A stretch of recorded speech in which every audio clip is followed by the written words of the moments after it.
Hey guys, Mike here. So another big week ahead, and we're finally ramping down earnings, okay? But we are going to hear from some big companies, but this week is all about retail, okay? It's all about us, our shopping habits. Are we still basically swiping those credit cards, running smoke off of them and stuff? And are these retailers still able to continue to raise prices, or are they finally saying, can't do it anymore because we're starting to lose demand if we continue to do that? So that's the big thing we're going to hear about this week in earnings. I'll definitely show you a couple of stocks you want to keep a very close eye on because they're basically hanging on a cliff, and something important to watch out for on the S&P as well and the IWM. But I will say this: I don't know how. I'll start off with this. I don't know how this isn't criminal. I don't know how this isn't investor fraud. But I'm not an attorney or anything, so maybe there's probably a key word in there. Maybe you have to knowingly do it, and that's why you don't see a lot of these companies getting charged. But I want you to look at this right here. Like, this is Lucid, right? And people think they'll surprise people. Maybe they will surprise people. But I kind of remember this because I know I did it. I've covered a lot of SPACs back in the day when they were all coming out and stuff. And 2023, they claimed they were going to project out to make over $5 billion, right, in the year. And of course, we're halfway there now. And I mean, just look at what they've reported so far, Q1 and Q2. So a total of 300 million. So 90% below what they actually said they were going to be doing. I mean, of course, we double this, that'd be 600 million, I guess. But it's just crazy to me that that's not even close to the figure. I mean, in 2022, if I'm not mistaken, I think it was like 2 billion is what they said they were going to do. So we're not even hitting 2022 numbers at this point in time. And then next year it's supposed to be like almost 10 billion. So maybe there's a big ramp up or something. But that's just amazing. But the other thing is, I mean, look at this is another SPAC. Proterra filed bankruptcy for Chapter 11 protection, which came out of nowhere. Like, this was 3 days ago, and people were very surprised. And for those who aren't familiar with Proterra, they're the ones that wanted to do mass transit. A lot of Tesla executives started this one. They're doing the buses. They actually make their own batteries, stuff like that. And what I don't understand, and maybe you guys who are attorneys or expert in this field or something, is for those who don't know, like how EV companies really make it and actually stay afloat is they really depend on government subsidies, right? Like, I mean, Tesla, as big as it is now, I mean, it's received like $3 billion. And you think that sounds like a lot. That's chump change. Oil and gas received, I think in 2022 last year, over $1 trillion globally. And then we give about 20 billion of tax dollars every year to oil and gas. Now, if you remember what was going on last year, I remember filling my tank and seeing the highest gas prices in my lifetime I've ever seen. Okay, and oil through the roof. And now what are they trying to do again? They're trying to run it up, but at the same time we're subsidizing them. I mean, isn't that crazy? It's like we're subsidizing them to run the prices up on us. I mean, it's crazy. But a lot of these, you've seen a lot of companies, especially in the green industry, right? They get, I mean, just billions in subsidies, right? And so there's tax initiatives, tax deductions, grants, a lot of grants, that kind of stuff. But what I don't understand is, somebody explain to me in the comments on a legal perspective, why in the world, instead of giving all these companies taxpayer dollars for grants or tax deductions, whatever it is, why don't we just take stock, especially in startups? I don't even get it, because like with Proterra, for example, they got plenty of subsidies on a federal, state, and local level, and now they're going bankrupt. And so basically, maybe they'll make it, maybe they won't. Okay, maybe they will. But either way, those governments, if they don't make it, are just out of that money. It's just gone, right? But if they would have took stock, took some equity there, I'm not talking about a huge percentage, but I mean, enough to cover whatever the grant is, and make a deal. Say, okay, we're not, no government officials are going to be getting boards on seats or anything, has no say in the company. But if you want to go ahead and give this to you, instead of just giving it to you, the taxpayers are going to get something out of it. That's what we're going to do. And if you make it, we'll sell at X price and be out, and that's it, right? I mean, when we bailed, Chevy and Ford out, or GM, and Ford out back in '08, like, we should have took equity. Like, are you kidding me? Those companies would have never made it without us, the taxpayers, that is.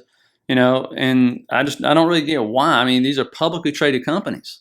And so if they can't survive on their own, and meanwhile, while we're bailing them out, what are the executives doing? They're getting crazy amounts of bonuses, right? Stock options, everything else. They're making a killing, okay? But I just don't get that, And so, I don't know, let me know, what am I missing on that? Because we wouldn't even have, well, with all the money we put in these companies, imagine if we would have took Tesla stock when we gave them the subsidies and everything for all these years. Oh, there would be no deficit. That's for sure. You wouldn't be talking about cutting Social Security and Special Olympics and everything else.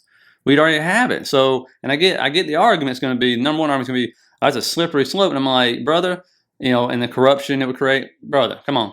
The slippery slope is gone. All right, it's a cliff now. All right, and it's already corrupt. I mean, these freaking, in order for them to get all these subsidies, they're literally paying off the government officials to give it to them, and then their spouses, their children, and everything else are getting board seats on these companies and getting stock options and everything like that. So if they're going to get it, why not the taxpayers? I mean, what the heck? We'll just have a plan in place that says, here's the law. We're going to sell at X amount. We're completely out. There's no say in the company, all this stuff, and get something out of it instead of just giving these companies the money, whether it be in grants, tax subsidies, whatever it is. And so let me know what you think down in the comments on that. Now, I told you that when consumer sentiment came out, the sentiment and all that stuff came out, it's going to be lower, right? Because the market's down. So, of course, what happened? Oh, shocker there. We fell from 49% on the bulls to 44.7%, and the bears increased in 21 and 25. And that's just normally how it happens. This is where I think the stock market, when these people get talked about, is where it's going to be 6 months from now. So that shouldn't surprise anybody. And another place money just continues to pile into is and guys, before we continue, if you're getting anything out of this, please hit that thumbs up down there. I really appreciate it. And if you like the material here and the videos, think about subscribing. Money market assets. I mean, it reaches another record high right here. It seems like every week or two we're talking about this. But this is another place money is rolling into because you can actually receive a decent, almost risk-free type and return on your investment. And so especially I know big money is definitely doing this. Older people who are retired are definitely doing this.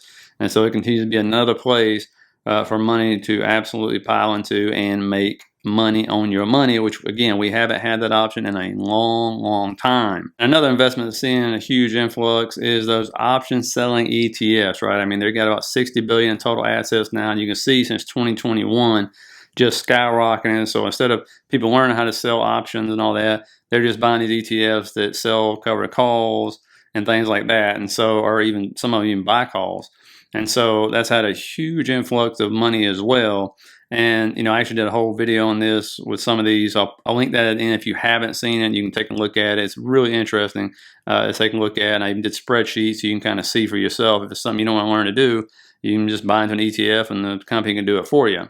But one thing to keep in mind if you do watch that video, I'll link at the end, is that the performance changes, and you'll see what I'm talking about when I show you the video. So again, depends on volatility in the market, which way the market's heading, things like that. So just keep that in mind as well. And I think I remember pointing that out there to you guys. Now, something to watch for in the market, okay?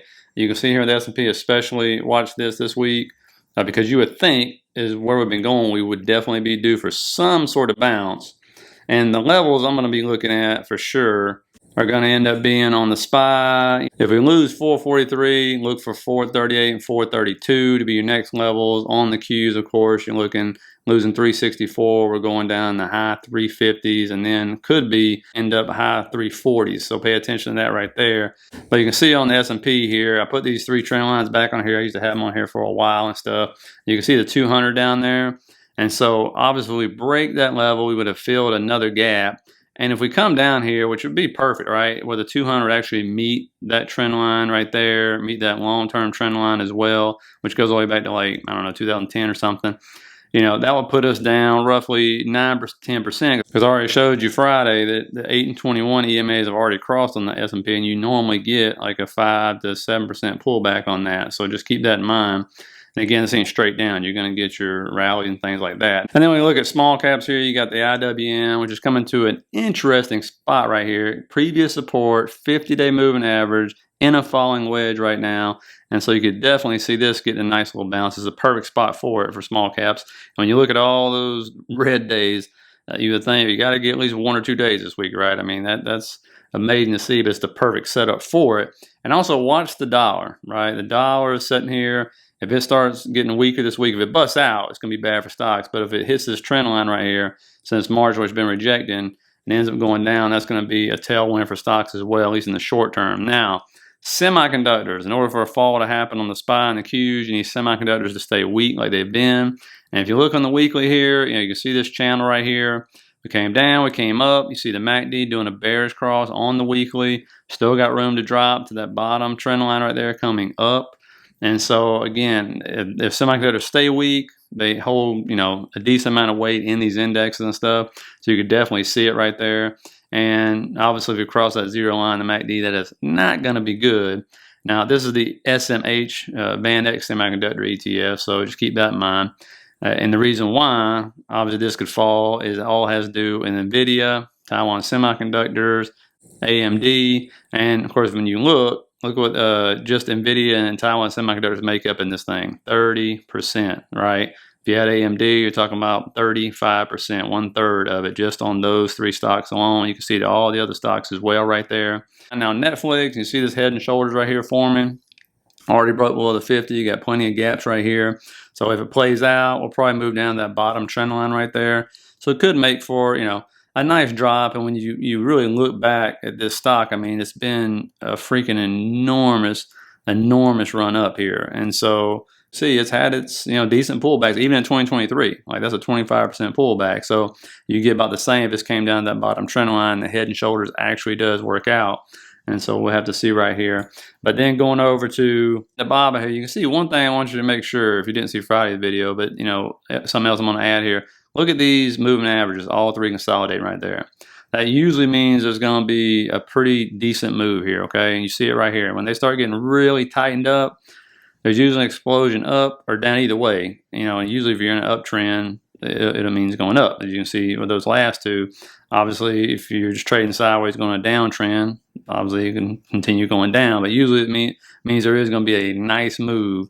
And right now the chart's set for it to go up, but you have China. And what did China just come out with today as I record this? China State Council issues guidelines and bid to increase foreign investment, which I've been talking about over the last week, right, about this. And we look at this, basically what they're trying to do is improve the rights and interest protections, allow more investment in key tech areas, increase taxation support, crack down on IP infringements. Really, this is what they've been famous for doing, is actually stealing IP. And then explore convenient and secure mechanisms for cross-border data flows. And so again, this stock, all the Chinese stocks, we'll see if they get a pop tomorrow morning. Usually, it never fails when you have some negative news come out of China. They always push this forward like the very next day to try to get back those gains and get those stocks moving again and stuff like that. Because I showed you how they're struggling to get foreign investment, and the engine don't go without it. So just keep that in mind. Now, one thing you do have is a lot of stocks, the high beta stocks that ran up, that are obviously selling off like crazy right now, breaking the moving averages, coming down to stuff like this, where they're coming down into these gaps and stuff, and where they started the run ups, coming close maybe to bounce off the 200.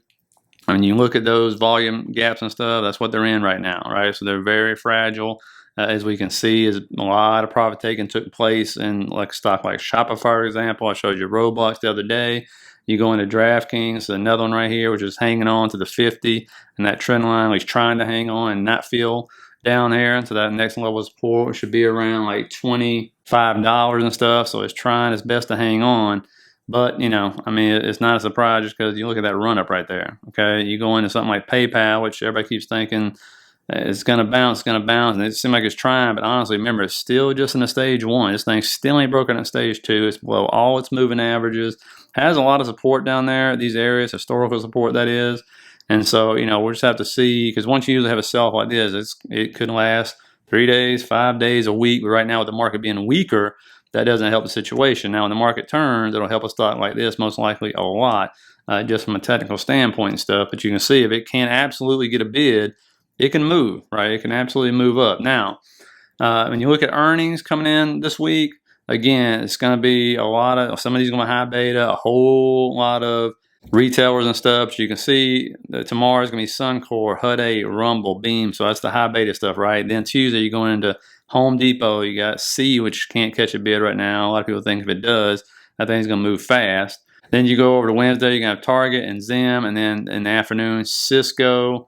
Stone's going to be another one people want to hear from. Walmart's on Thursday. Dole's another one. And then in the afternoon, Applied Materials, Bills.com, Ross is going to be another one. Friday is going to be John Deere, which people are really going to pay attention to. Xpeng, obviously coming out of China, had a big run up and stuff, and now it's been selling off. So we'll see how that goes. Now, when it comes to economic data, honestly, I don't really see a lot this week. It's going to really mess with people too much. I mean, Monday, shouldn't have to worry about it. Tuesday, you're going to have retail sales, so the market will probably care about that, especially month over month. And when these retailers actually reporting, they might actually pay attention to that a little bit more this week. Wednesday, a lot about housing, industrial, the manufacturing. I mean, maybe people will finally actually start paying attention to that stuff, as they sure haven't been lately. But the really big thing is going to be FOMC minutes to project what's going to happen. And then that's when you'll get your jobs labor data, continuous jobless claims, initial jobless claims. Philadelphia Fed manufacturing people usually do pay attention to, and so keep an eye on that. And then Friday, nothing. So really, there's not too much economic data. It should derail anything too much. I may cut down the volatility a little bit and allow maybe the market to somewhat bounce back. But the retail earnings come in, bad. That's a whole different story, right? I think a lot of people are starting to pay a little more attention to how the consumer is looking and stuff. And so just keep that in mind. Again, still in a weak seasonality going through August and September and stuff. And so, keep your list ready, keep your price targets ready, all that good stuff. And once they start hitting those moving averages, that's when a lot of people like DCA in a lot of these stocks. So just keep that in mind as well. As you can see, a lot of these stocks and major stocks they're in interesting spots to say the least, right? And so when they run up like this, especially like Apple and Microsoft and Meta, and I mean Meta's been holding one of the best actually. Netflix, if they start to fall down, yeah, the S&P, Nasdaq, they're coming with them. But again, what else is happening? You're starting to see the S&P is holding up a lot better, right? Because oil's catching a bid, the banks are still just hanging in there and stuff, and so then the Nasdaq tech heavy is getting crushed. It's down about 3 times as much as the SPY. So, just keep that in mind. We'll have to see if oil keeps getting a bid or not. And we'll have Jackson Hole as well, so keep that in mind. Coming up here, I have to see what date that is. So I forgot what the date is. But I'll have to look it up for you guys and put it in tomorrow's video. So anyway, hope you got something out of it, guys. Let me know what you think about the week, how it's going to go. Hit that like and subscribe button, and I will see you tomorrow.